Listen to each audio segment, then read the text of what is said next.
of introduction of Bhagavad Gita as it is. The Lord himself uh, also establishes himself as a supreme personality of Godhead. Um,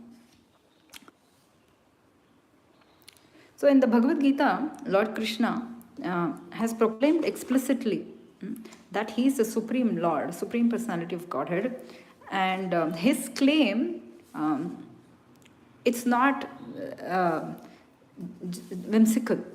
That means uh, all the Shastras, Puranas, Srimad Bhagavatam, Brahma Samhita, and so many, they all proclaim the same thing. Krishnastu Bhagavan Swayam. So someone may just come and make such a claim that oh, I'm this avatara, I'm that avatara, but that has to be backed by authorities, by scriptures, by uh, great saintly persons who have seen the truth. So therefore, Krishna is also talking about this, that his claim is it's backed by other authorities also. And in the 4th chapter of Bhagavad Gita, he is mentioning imam vivasmate yogam proktavanaham avyayam vivasvan manave praha manurikshvaka me bravit evam parampara praptam imam rajashrayo viduhu sakalene hamahata yogo nashta parantapa sa evayam maya tedhya yoga prokta puratanaha bhaktosi me sakha cheti rahasyam hetaduttamam. He says all this in the 4th chapter to inform Arjuna that in the system of yoga, or the great science of spiritual knowledge, Bhagavad Gita was already spoken way before. It is not some kind of a upstart knowledge, or it's not some kind of a suddenly someone has come up with it, some new creation or anything like that. So this is always, it has always existed. That is what he's trying to say here. And this was first spoken to whom? It was spoken to the sun god. So that there is a devata or a demigod who is in charge of the sun planet. So, and his name currently, whoever is in charge of the sun planet is known as Vivaswan. So Lord Krishna had first explained it to him. This was several yugas before, and then later on he explained it to his son Manu, Vaivasvata Manu, and then Manu explained it to his son Ikshvaku, and so on. And this is the way of disciplic succession, one speaker after another, how it will come down through the generations. And these are all absolutely great authorities, completely spiritually elevated personalities. But over in the due course of time, this knowledge, as it was really spoken and handed over, was lost. So in due course of time, things do get contaminated, as the nature of this world. Someone may give their own interpretation, or someone may distort the original knowledge, or whatever be the case. So the original knowledge was lost. So in such a situation, the Lord himself, he comes down in order to fix things, in order to give the proper knowledge again. So either he comes down or he sends his representatives. And this time around, because the Lord had himself come down, so now he is speaking the same knowledge of Bhagavad Gita to Arjuna on the battle of Kurukshetra. So was there a reason why he had to speak this great science of Bhagavad Gita to Arjuna? Arjuna was not some big saint, in the sense he was not a rishi or a gnani who was doing tapasya or anything of that sort. He was surely very saintly because he was a great devotee of the Lord, and but otherwise, in the worldly sense, he was like a regular person. He had his princely duties, and he was a householder, and he was not a sannyasi or anything. So, but then his only and most important qualification, as the Lord Himself says, that Arjuna, I'm telling all this to you because this is very secret, it's a confidential knowledge that not everybody knows. Then the Lord is revealing it to him because he's a very dear friend and he's a great devotee. So, anybody for that matter, we are all, uh, persons, and we have our own set of friends and our own inner circle of relatives or friends whom we feel comfortable to share our maybe our secrets or things which are very personal to us or whatever. So that way we everybody, nobody goes and shares their personal or secrets to just a passerby or just an acquaintance or anything. So in the same manner, Lord also, he shares his own confidential secrets, as in who he is, and how do we connect with him, and all this is very confidential. And so he feels comfortable sharing all this only with those people who are very close to him. So therefore he will speak all these and reveal all these to his own very dear devotees, and therefore he chose Arjuna.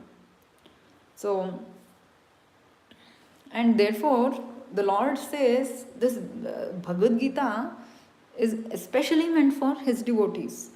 So there are three classes of people who are trying to elevate themselves spiritually. So at least they have taken to this path of spirituality. Even among them, there are three classes. One is known as the Gnani, someone who is trying to elevate himself spiritually by learning that spiritual knowledge. He's seeking knowledge. And yogi, yogi is one who is he may be doing the pranayama, dhyana, and all that kind of a yogi. Then there is a bhakta. Bhakta means a devotee.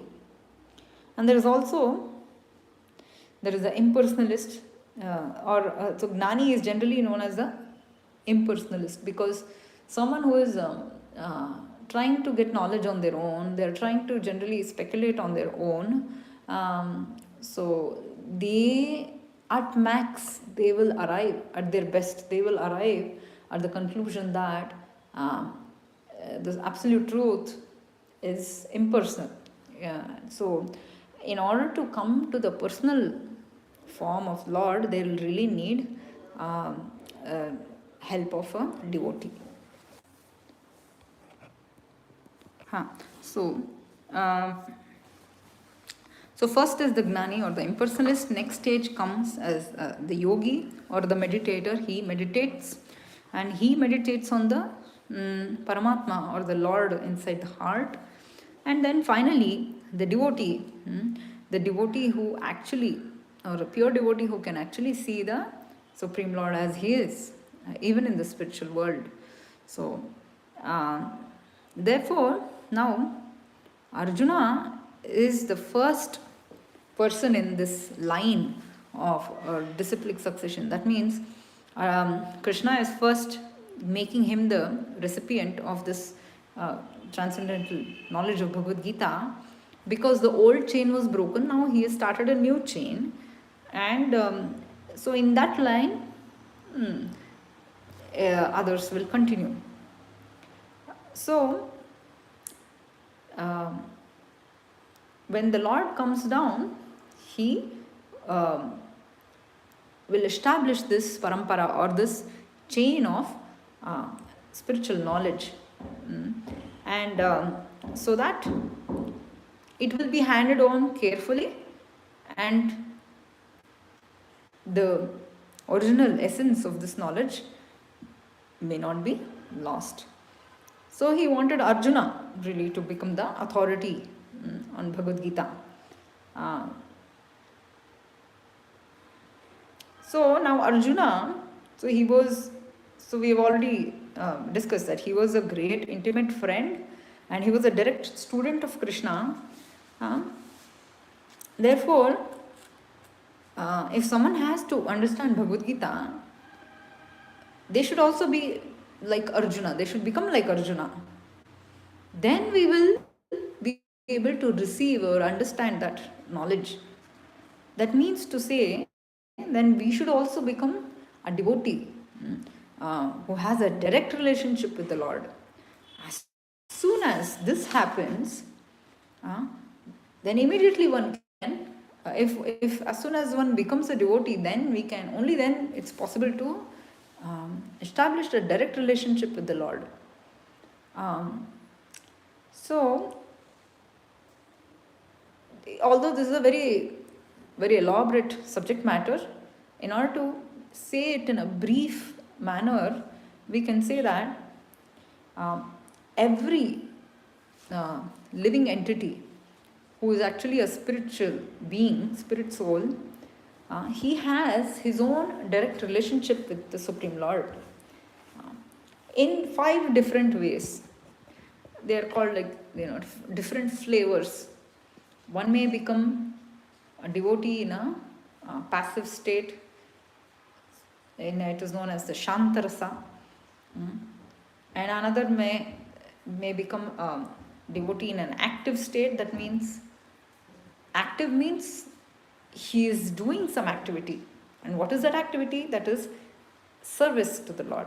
Then one may become a devotee as a friend, then one may become a devotee as a parent, and then finally a devotee in the relationship of a conjugal lover. So all these devotees, except for the one in the passive state, all others are doing some activity. They are, that means they are serving the Lord. So that is called as devotional service or bhakti. So Arjuna was in a relationship with the Lord as a friend. So his relationship with Krishna was in Sakhya Rasa, or of friendship. Now, we see there are all these relationships in this material world also. And the same relationships are there in the spiritual world. So is there any difference? Yes, there is a gulf of difference. So in this material world, all the relationships are based on selfishness. I, me and mine. So everyone is trying to please themselves or their senses rather. But then in the spiritual world, especially if there is a relationship with the Supreme Lord, that means this is a relationship of seva or service. So everyone is trying to serve the Supreme Lord in the spiritual world. So this is not ordinary. So this kind of a transcendental, the friendship, it can't be had by anyone and everyone. So this kind of relationship, it has to be evoked. How can it be evoked? It is only through devotional service or bhakti. So right now we have really forgotten, we can't even imagine that we have had a relationship or we have a relationship with the Supreme Lord. But once we come to the platform of pure spiritual knowledge, then we will automatically understand that each one of us, we have our own eternal relationship with the Lord. That can never be checked by anything, because it is innate, it is characteristic or intrinsic to our spiritual being. Every spirit soul has a relationship with the Lord, and this is called as Swarupa. And bhakti or devotional service, this is the means to revive that Swarupa or the original relationship with the Lord. So once we attain that stage of perfection or Swarupa Siddhi, then one can automatically understand what is his or her relationship with the Lord. And this is known as the our real original identity or constitutional position. So in this case, Arjuna was connected to the Lord in the relationship of friendship. So Arjuna, we have to understand how he accepted this Bhagavad Gita. Being the intimate friend of the Lord, how did he really accept this knowledge?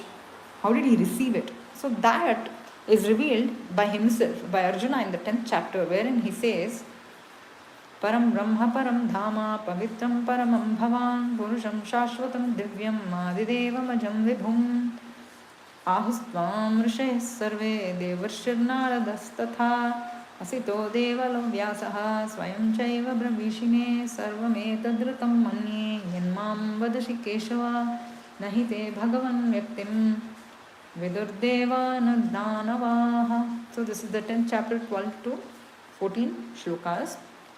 Here Arjuna is proclaiming, he is making a big proclamation, that he is declaring that the Supreme Lord, Sri Krishna, is the Supreme Personality of Godhead. He is the ultimate abode, and he is the purest of all, and he is the absolute truth. So he is actually the shelter for everyone, and he is the original person, and he is completely spiritual. He is eternal, he is unborn, and he is the greatest. There is nobody equal to or above him. So again, someone may question, well, this Arjuna may be saying all this because he is being partial to his friend, because Krishna is his friend. But then now he quotes that, well, it's not just me. All these other great authorities, they've also concurred to this claim. That means all the great authorities like Narada, Vyasa, Devala, Asita, all of them, they also confirm the same truth. Oh Krishna, now you yourself are saying. So, therefore, all this is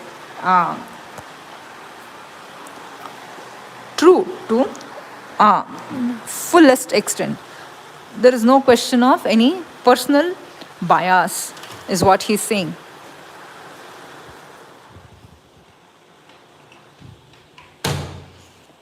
So next,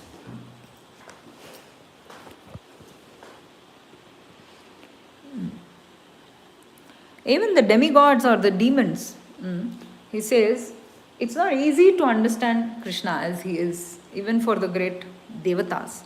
So, therefore, not everyone will arrive at this conclusion. Not everyone will understand that Sri Krishna is the origin of everything. So after hearing Bhagavad Gita from the Supreme Lord, Arjuna accepted him, right, as the greatest, the Parabrahma. So we have to understand the difference between what is Brahman and what is Param Brahma. Brahman means spirit soul. We are all living beings or spiritual beings, spirit souls. But Krishna or Narayana, he is the supreme spiritual being. Therefore, he is Param Brahma.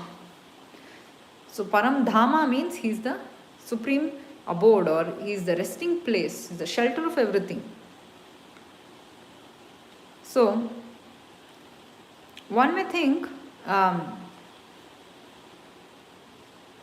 so, as I already mentioned, Arjuna was not really flattering Krishna, but he backed his claims by quoting other authorities.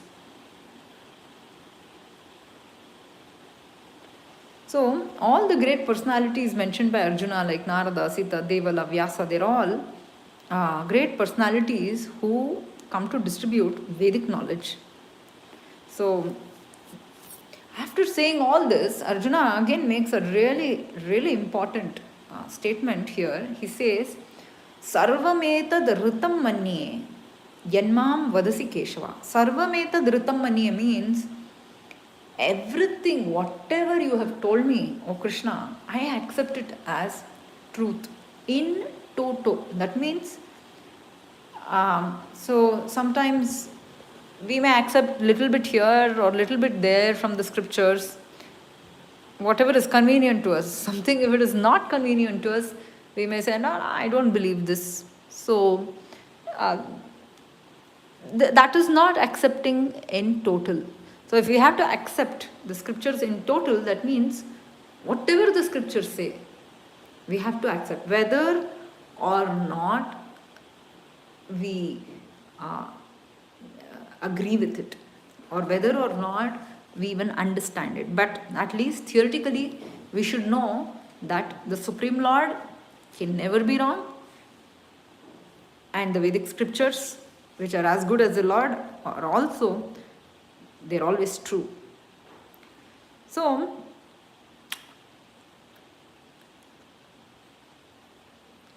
when the Lord cannot be understood even by great personalities, devatas, and others, then how is it that human being can understand Lord Sri Krishna? We are all human beings. Then what hope do we have? The only hope is to become his devotee, because Krishna says later on in the Bhagavad Gita, Bhaktyamam abhijanati. Only by becoming a bhakta or a devotee can one really understand Sri Krishna. What do we mean by this devotion, or to become a devotee? So one who is a devotee, he'll never consider himself equal to Lord Krishna.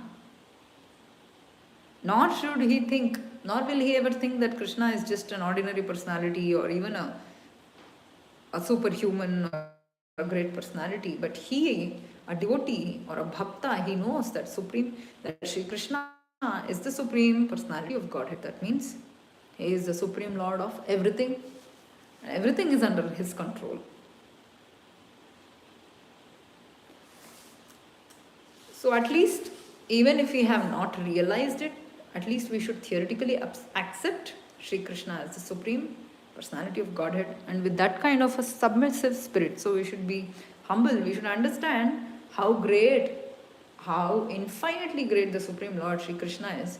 At the same time, how minute we are. We are infinitesimal jivas, very, very tiny.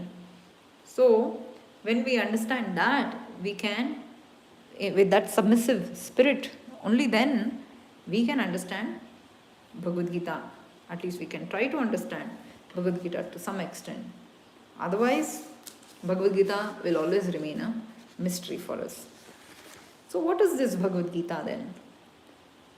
Why was it even spoken? Lord spoke the Bhagavad Gita. His main intention was to relieve all of us, the whole of mankind, from this great ignorance of this material existence. So we are all stuck here in this material world.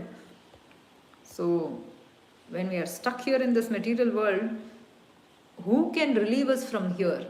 Someone who is coming from outside. Just like in a prison house, there are all these criminals inside the prison, but then they cannot escape.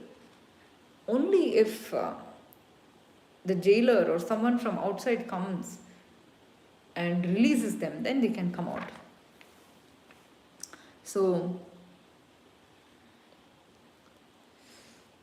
Arjuna, in the battlefield of Kurukshetra, he was in a very difficult situation, as we all know, and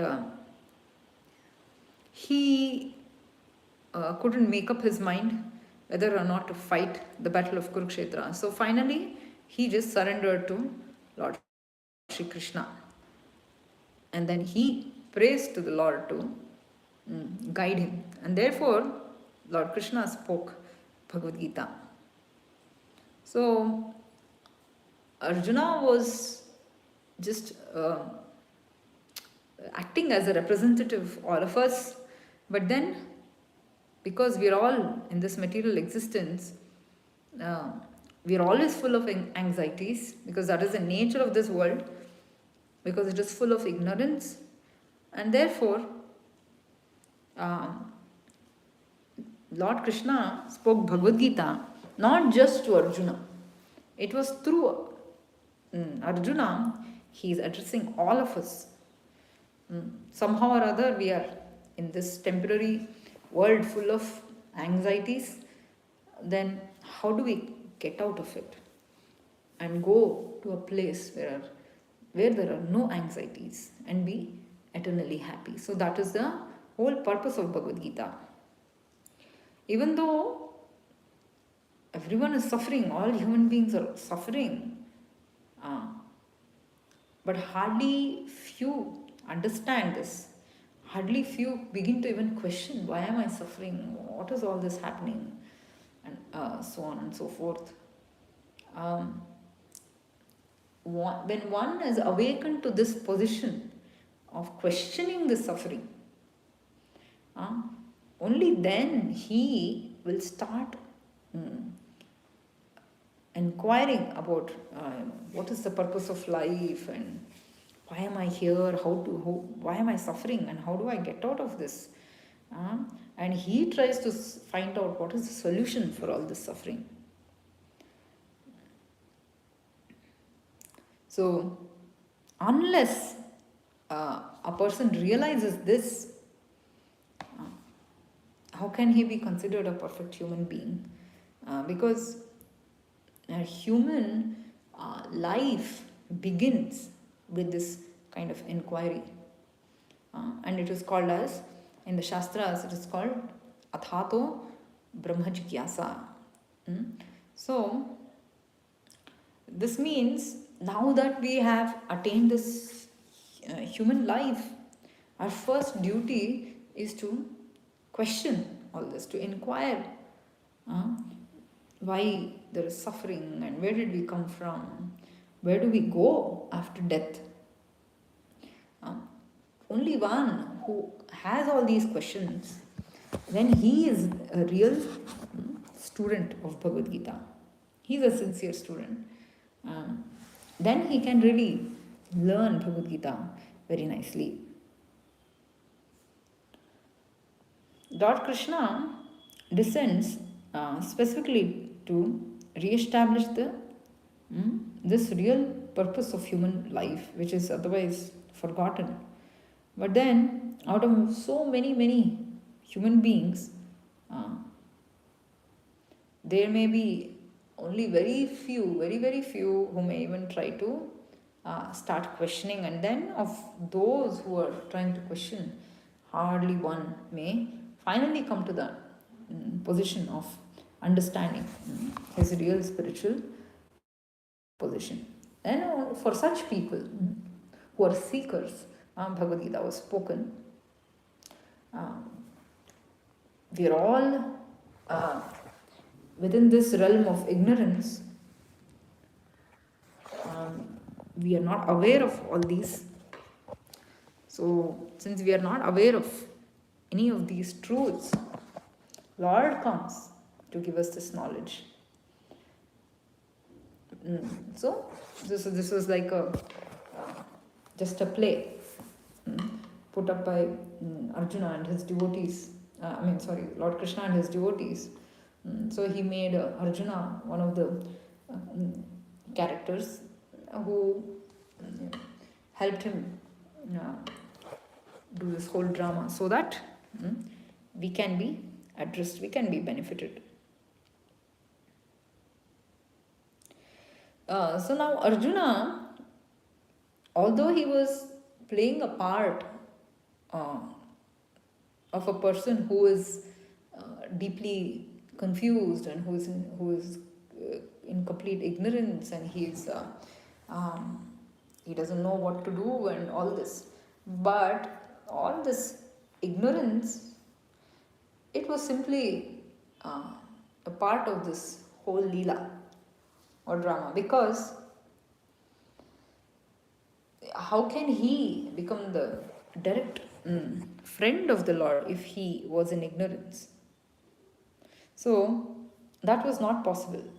He was beyond all this ignorance, just to play the part. He was put into ignorance by the Lord Himself, so that he will question the Lord of all these things, and then the Lord will explain. And that way, through this conversation, we will benefit the most. All of us who are really in ignorance. So, it was not really for Arjuna, but through Arjuna, Lord has addressed all of us human beings, for many, many generations to come as well. So, by acting that way, he could perfect his mission of human life. So, we can all perfect our this mission of human life. So, Bhagavad Gita basically explains 5 truths, the 5 basic truths. And what are those? If you really have to understand the science of God, then we should understand who are we. So we are the living entities or the jivas. Secondly, who is the supreme controller, Ishvara, or the supreme Lord? Then third, because we are all jivas, so we are not independent. Someone is controlling us, and who is that? That is the Supreme Lord.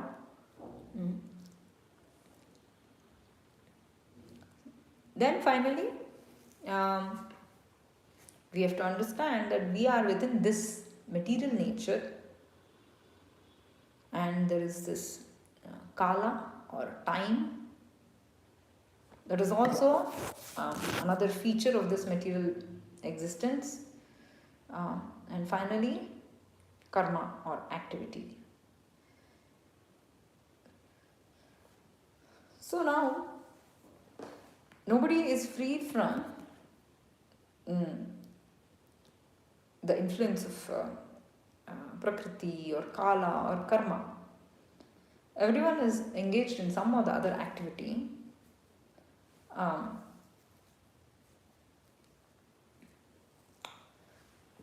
Why? Because as a living entity, nobody can sit still. So our nature is to keep on doing some activity.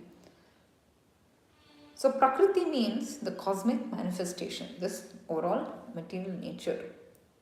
So from Bhagavad Gita we can know who God is, who we are, the living entities, what is this cosmic manifestation like, how is it controlled by time, and then what are the different kinds of activities of the living entities. So God is Krishna. So he is the supreme controller.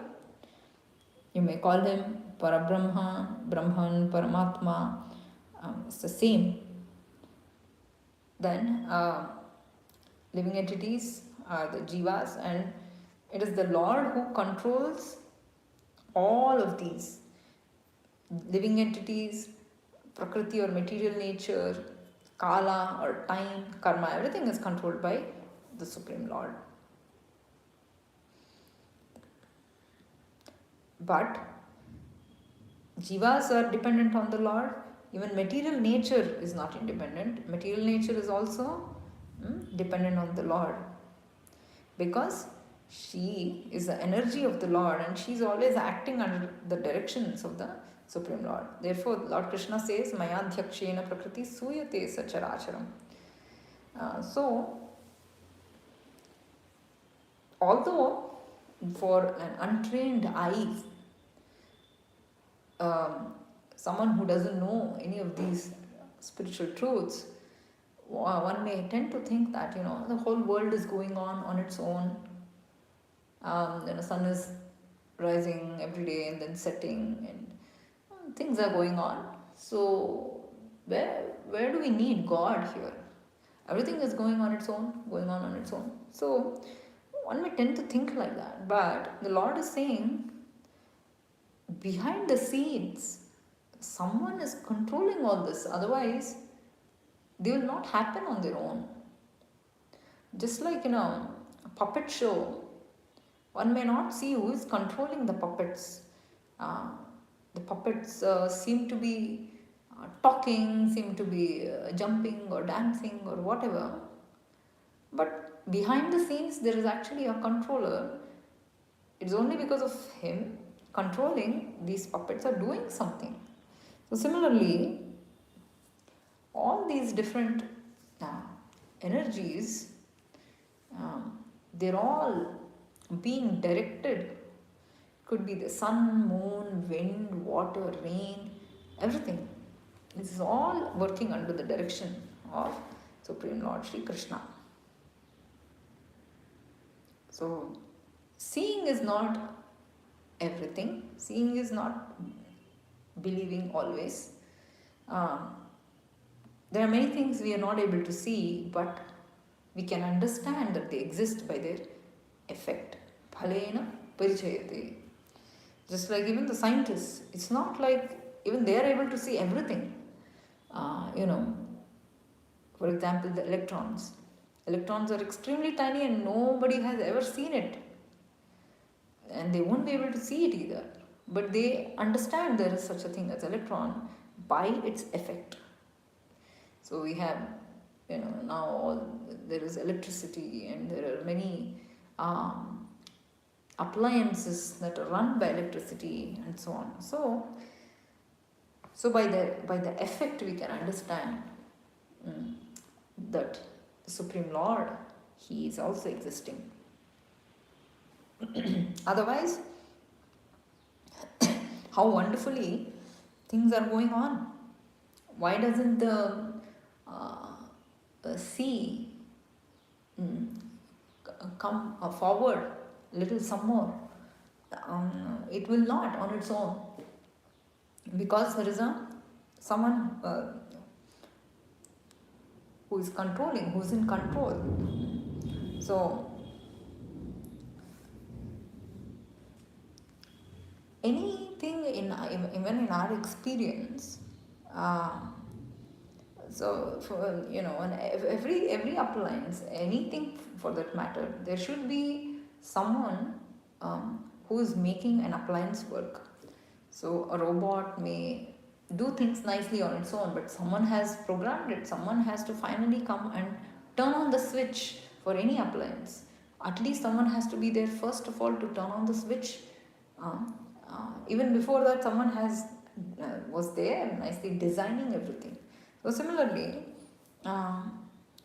but for a child who doesn't know all this, he doesn't really understand the details behind the scenes. So he thinks, oh, all this are happening on their own. Similarly, only when we come to know the details of all the workings of this material universe, then we can understand that no, this is not going on its own. There are devatas behind each and every aspect of material nature. They are controlling different aspects, and ultimately they are being controlled by Supreme Lord Sri Krishna.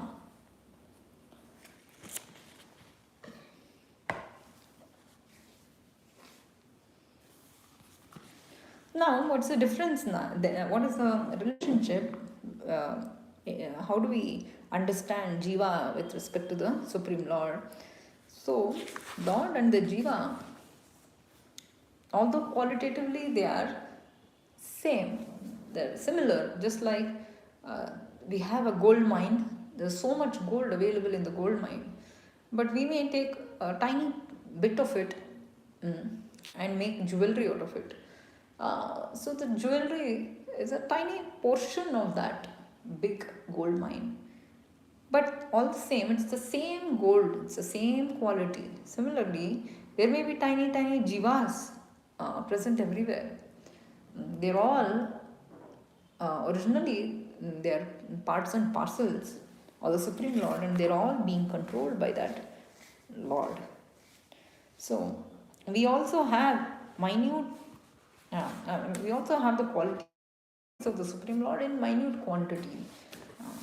Just like we take a small sample of seawater, this even the small sample will be salty and it will have same composition as a seawater, but it is very small in quantity, but the sea is very large.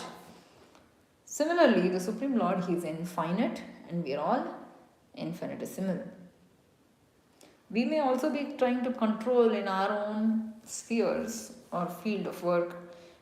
Similarly, the Supreme Lord, He is controlling the entire creation. Therefore, we are not the supreme controllers, we are only minute controllers. So, one may be controlling their family, someone may be controlling their workspace, and someone may be controlling the entire nation or the whole planet, and so on. So, finally, all the way when we go up the hierarchy, we will understand there is a supreme controller of everything, and that supreme controller is the Supreme Lord Sri Krishna. Hare Krishna, Krishna Arpanamastu.